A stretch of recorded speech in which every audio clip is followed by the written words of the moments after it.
दोस्तों, आइए आपके बीच एक बहुत ही अच्छी मोरल स्टोरी लेकर आए हैं। दोस्तों, आज की इस स्टोरी का शीर्षक है बहू ही दहेज। तो चलिए दोस्तों, हम आपको बहू ही दहेज की कहानी सुनाते हैं। गांव के एक छोटे से घर में सुमन अपनी सास के साथ रहती थी। उसका पति रमेश शहर में नौकरी करता था और महीने में एक बार घर आता था। सुमन सुशीला, मेहनती और समझदार थी, पर उसकी सास हमेशा उससे नाखुश रहती थी। सास को हमेशा दहेज का गिला था। वह कहती, तेरे मायके वालों ने क्या दिया? न गहने, न कपड़े, न सामान। सुमन चुपचाप सुनती और अपने काम में लग जाती। वह जानती थी कि उसका मायका साधारण था, पर उसने कभी शिकायत नहीं की। एक दिन गांव में एक कीर्तन का आयोजन हुआ। कीर्तन में साध्वी माँ ने कहा, सच्ची दौलत इंसान के गुण और संस्कार होते हैं, बाकी सब माया है। यह सुन सुमन की आंखें नम हो गई। वह घर आकर और भी सेवा भाव से सास की देखभाल करने लगी। वह हर काम खुशी खुशी करती, बिना किसी शिकायत के। धीरे धीरे सास को एहसास हुआ कि सुमन में कितनी अच्छाइयाँ हैं। एक दिन पड़ोसन ने ताना मारा, बहू के साथ अच्छा दहेज नहीं मिला ना? सास ने गर्व से कहा, मुझे दहेज नहीं, बहू ही दहेज में मिली है। उसके जैसे संस्कारों का मोल कोई धन से नहीं चुका सकता। सुमन की आंखों में खुशी के आंसू थे। उसने सच्चे दिल से परिवार को अपनाया था। सुमन की सेवा और स्नेह से घर में खुशियों का माहौल बन गया था। उसकी सास अब उसे बेटी की तरह मानती थी। वो साथ में काम करती, हंसती बोलती और एक दूसरे का सहारा बन गई। कुछ महीनों बाद रमेश छुट्टी पर घर आया। उसने देखा कि माँ और सुमन के बीच अब कोई खटास नहीं रही। दोनों में गहरी आत्मीयता थी। उसे यह देखकर बेहद खुशी हुई। एक दिन रमेश ने सुमन से पूछा, तुमने माँ का दिल कैसे जीत लिया? पहले तो वह हमेशा नाराज रहती थी। सुमन ने मुस्कुराते हुए जवाब दिया, प्यार और धैर्य से हर दिल जीता जा सकता है। मैंने सिर्फ अपने कर्तव्य को पूरे मन से निभाया है। रमेश को सुमन पर गर्व हुआ। उसने महसूस किया कि सुमन केवल उसकी पत्नी ही नहीं, बल्कि पूरे परिवार की धुरी बन चुकी थी। कुछ समय बाद गांव में एक बड़ा उत्सव हुआ। सुमन की सास ने सबके सामने कहा, मुझे अपनी बहू पर गर्व है, यह मेरे लिए सबसे बड़ा दहेज है। यह सुनकर सबकी आंखें भर आई और सुमन के मन में सास के लिए और भी सम्मान बढ़ गया। उत्सव के बाद सुमन की सास ने उसे पास बुलाकर कहा, बेटा, मैंने तुमसे हमेशा दहेज की शिकायत की है, पर सच तो यह है कि मैंने तुझे कभी समझने की कोशिश ही नहीं की। तेरे धैर्य और प्रेम ने मेरी आंखें खोल दी।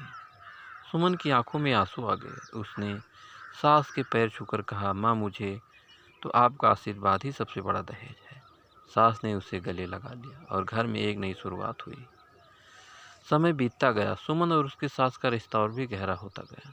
अब वे न सिर्फ सास बहू बल्कि एक दूसरे की सबसे अच्छी सहेली बन गई। वे मिलकर सारे काम करती, सुख दुख बांटती और घर को स्नेह से संवारती।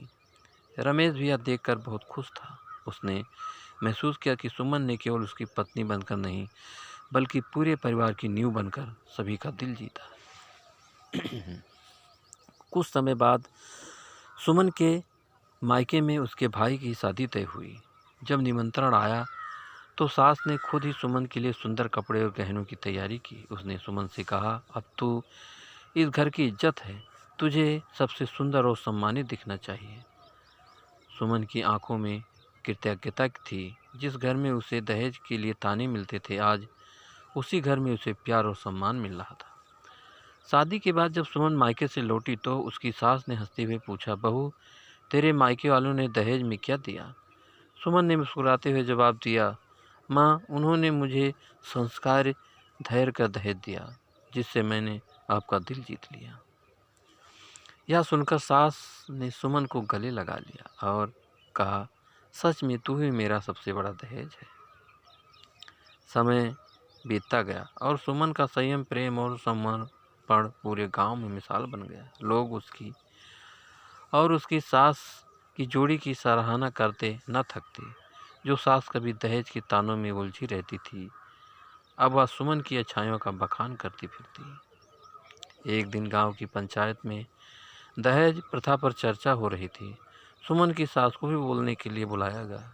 सबको आश्चर्य हुआ जब उन्होंने गर्व से कहा, मुझे भी कभी दहेज की चाहत थी, पर मेरी बहू ने यह समझाया कि सच्चा दहेज पैसे नहीं संस्कारों से मिलता है। उन्होंने आगे कहा, मैंने अपनी सोच बदली और मुझे अपनी बहू में वह दौलत मिली जो किसी खजाने में नहीं। अगर हम यह सब समझ लें तो दहेज प्रथा अपने आप खत्म हो जाएगी। उसकी बातों ने सबके दिल को छू लिया।